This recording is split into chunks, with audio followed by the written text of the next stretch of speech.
Well, Phase 2 of the Reston Master Plan Special Study really deals with taking the existing 1989 comp plan, which depicts Reston in three much black and white maps: a land use map, a facilities map,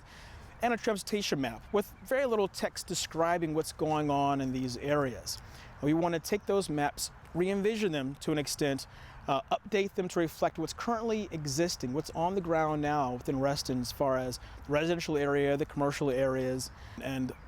create text that, one, protects the existing stable neighborhoods, communities of Reston, looks at the village centers, and being that looks at re-envisioning how village centers can be more pedestrian friendly,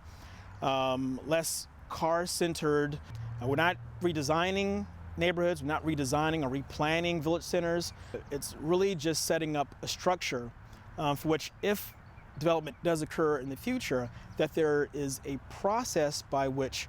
development must be in line with the vision and principles of Reston, must take into considerable account the community interests, as well as have significant community input. There is an open house, and we invite all the Reston to come and attend 8:30 through 10:30 on June 7th at United Christian Parish Church on North Shore Drive. The open house will entail opportunities to speak to staff about the planning process, view information and boards about existing conditions within Reston, get involved at this initial point. Also find out when we'll have other opportunities for community input. For more information about the Reston Master Plan Special Study Phase 2, please go to our website.